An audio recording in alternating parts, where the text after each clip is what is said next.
Listen up, Democrats. You are fake news. Lies and facts. Save our democracy from right-wing hypocrisy. We keep our integrity, embrace our diversity. Whenever we're down, we always come back. So listen up, Democrats. Hello, welcome to Progressive Oregon, a weekly engagement broadcast on progressive issues in Oregon. Although today we're going to be talking about national politics. My name is Larry Taylor, and I'm here today with my co-host, Betsy Cunningham. If you would like to ask questions during the show, go to the Uphill Media channel on YouTube and type your questions into the chat window, and Betsy will relay them to us, and we will do our best to answer them. Thanks for doing that, Larry. And hi, everybody. Sorry for the echo at the beginning. That was my fault. I didn't know Larry was going to start talking. We were supposed to have a guest today, Don Ford. He was going to come in and talk about superdelegates. And I think what happened was Don was thinking this was an evening show, and I assumed he knew this was a morning show because Don's not here, and I don't know that either one of us ever specified AM or PM. I just said 9:30. So my bad, my fault. Don will reschedule. Don's been working on superdelegate stuff and what could happen there, and he has a nice, basically a breakdown of it. Laura went over it yesterday on the Progressive Weekly Review. My apologies, no Don right now. We'll redo that. We're just going to skip to Larry's stuff. So welcome, and twice in a row, Larry. I've messed up that intro. I'm so proud. Back to you. So for those of you who joined us to hear Don on the superdelegate update, you might want to hang in for the second segment because what we're talking about are changes to the Democratic National Committee and how that operates going forward. The segment on democratizing the Democratic National Committee is about changes that we can make to the DNC that makes it more responsive to the people. My background is I was a elected DNC member and my term ended in 2016. I attended 2 conventions and about a dozen DNC meetings. I was mystified by the lack of substantive actions that occurred during those meetings. They were mostly social gatherings, and it really got me to thinking about what is this organization and what does it do. I started studying the bylaws because that is kind of the DNA of the organization, and discovered what was really the trigger gene inside the bylaws, which I think we can tweak to make it a more effective organization for the people.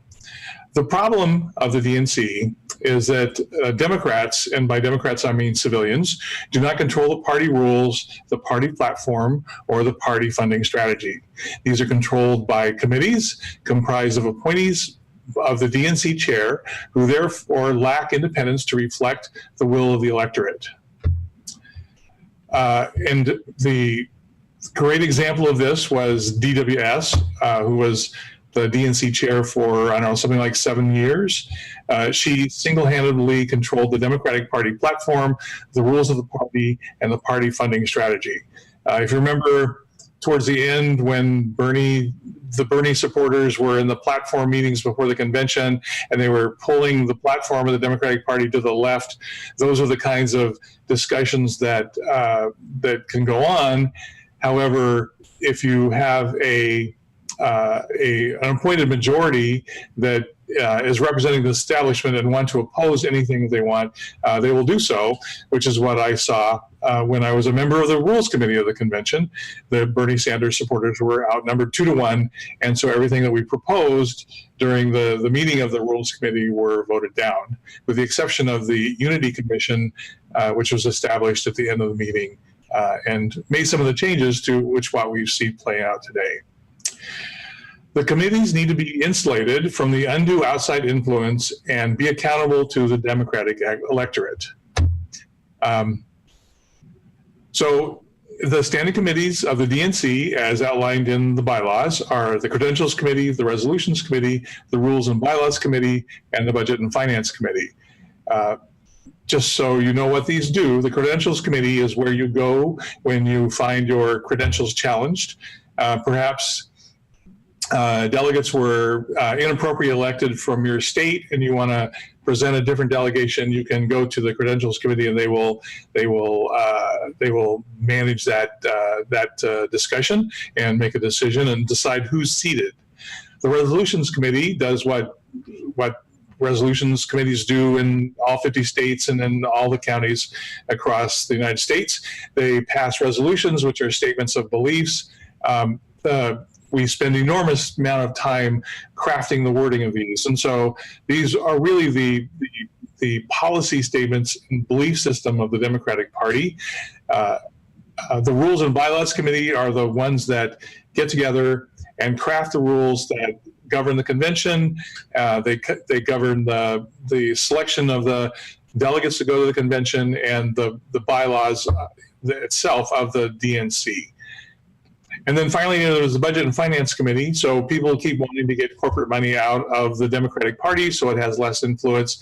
This is the one place where you could affect change in this is the Budget and Finance Committee. The next slide, there is an additional committee which wasn't obvious when I first read it, but after thinking about it, it seems odd that it's not there. There should be a nominating committee, and what they would do is they would be the level playing field for soliciting candidates and managing the elections of both officers and committee members. I don't know how this process is done now. There must be rules underlying this that I've not seen, but we do know that candidates get nominated. We saw Tom Perez run against Mike Ellison and a number of other people after the 2016 election. That was managed somehow. What we need to do is make this a nominating committee with a level of independence so that it's a level playing field for anyone who wants to run and run this in a democratic way. So what does the bylaws say about the staffing of these committees?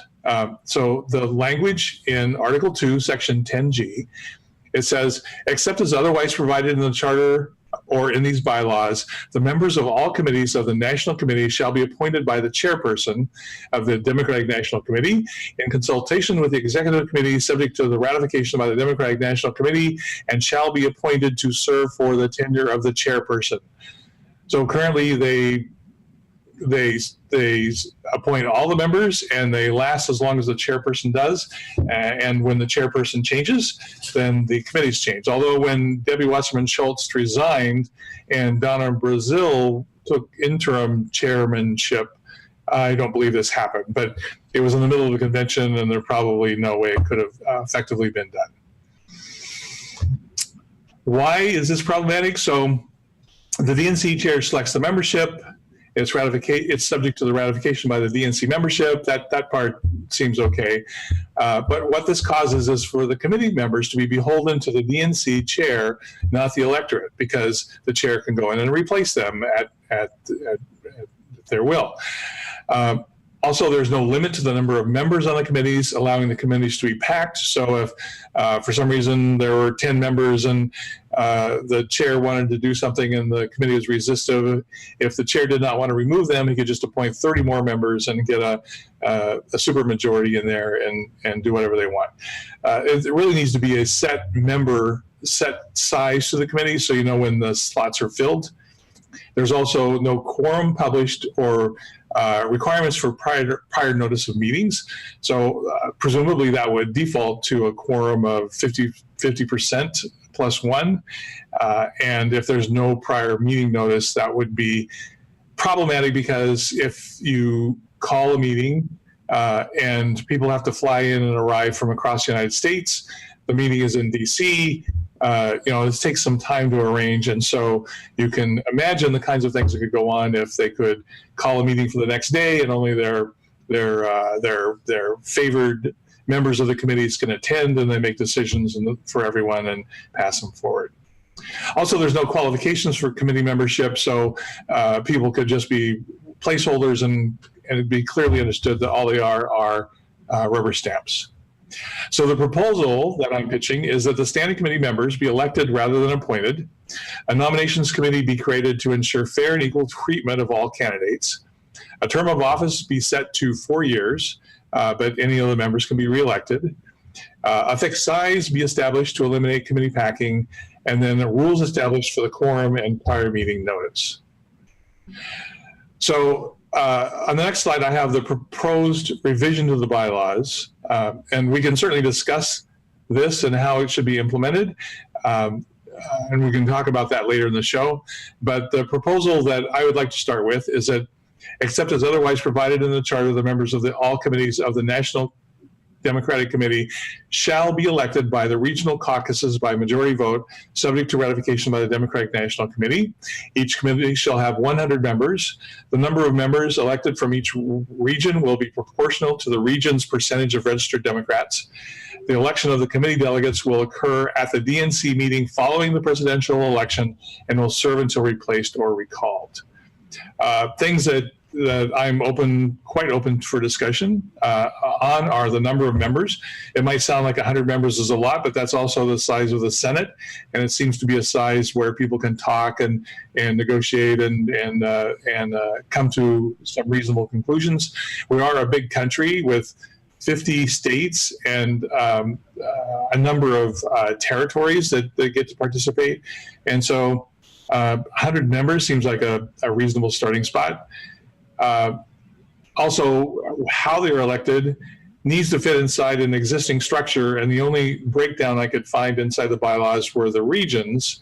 But if there's another logical way to do this, I would love to hear it and talk it through.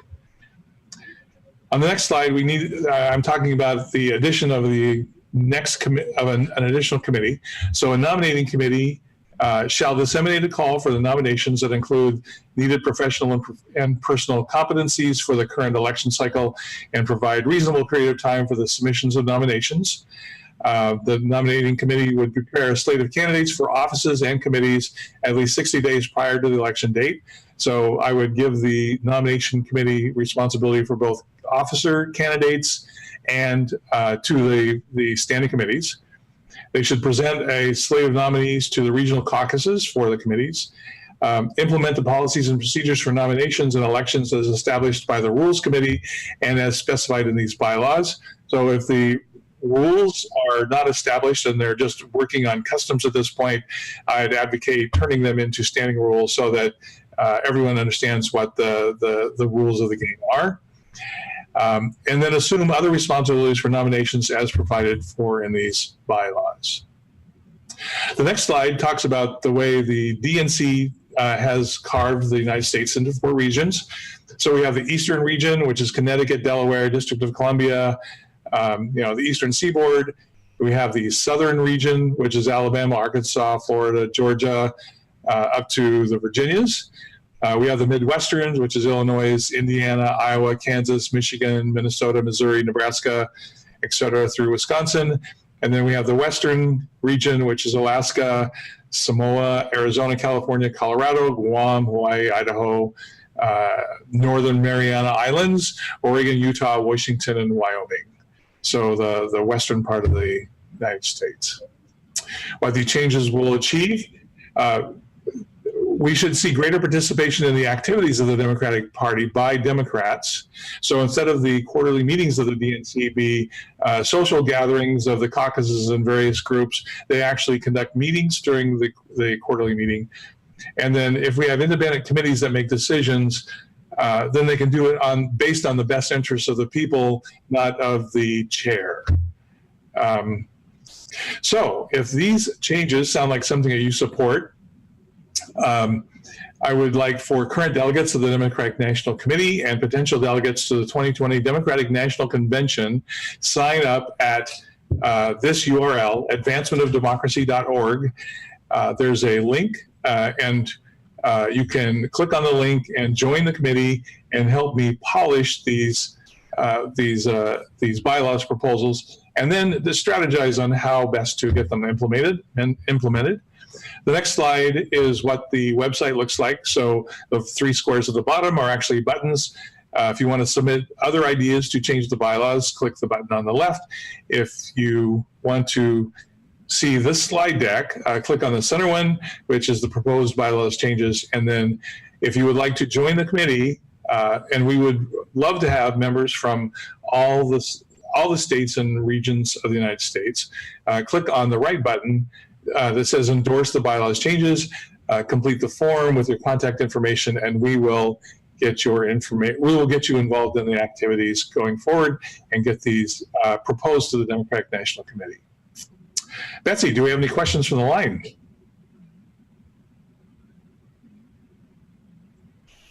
Well, I don't know. It's a question. After the leadership election of Perez, do you really think the Democratic Party can be reformed? And that was from Pat Hacker, who seems to be disgusted with the Democratic Party. But I'm assuming your answer is yes. Maybe you can show how this might fit in with things like electing the chair. There's a couple of ways of going about this. In a democracy, we need a majority to agree with these changes to get them passed. If we can never get a majority, then they will not be passed. If Bernie Sanders goes into the convention with a majority of the delegates, then that gives us an opportunity. If it doesn't happen there and it doesn't happen beforehand at a quarterly meeting of the DNC, then hopefully we have elected delegates to the DNC that are also Bernie supporters. We made headway in this direction in 2016. We need to do a better job of that in 2020. Other questions? No. So yeah, it's a cumbersome process. It's a very big organization. This is a concept on the scale of what Google tries to do. But I think that if we have enough people interested in making these changes and we can find the right people in the right positions of the Democratic Party, we can push them forward. That's all I have today, John. That was amazingly fast. I'm so impressed. It's like 15 minutes, 18 minutes. All right, even with that, with the questions, 15 minutes was the thing. That's amazing. Thank you for that. And yeah, all right. Well, end of that. We're going out of here with Bernie's new ad. Have you seen it? No. Yeah, he launched. It's called Lordstown Tough, and it's about 3 minutes. So we're going to run that and look for another Bernie update. Right? We'll be doing that later this afternoon. Yes. All right. Thank you for being here, everybody. Give me a minute. We'll get this up here.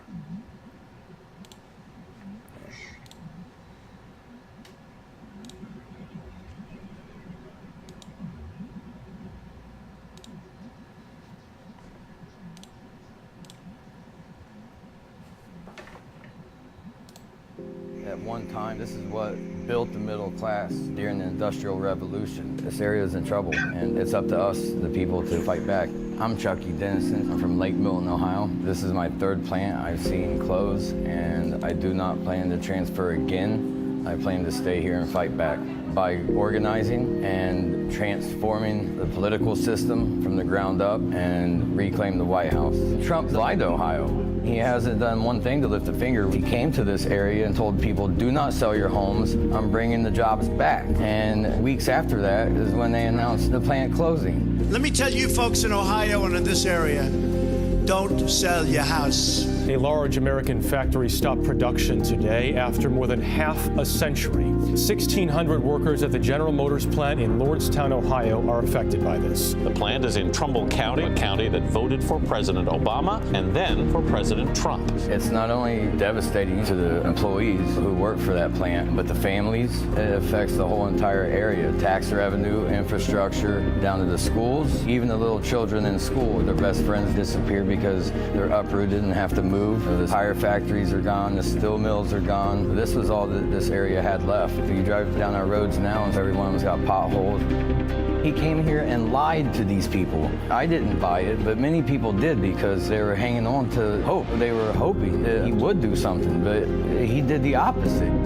Trump gave General Motors $700 million in federal contracts.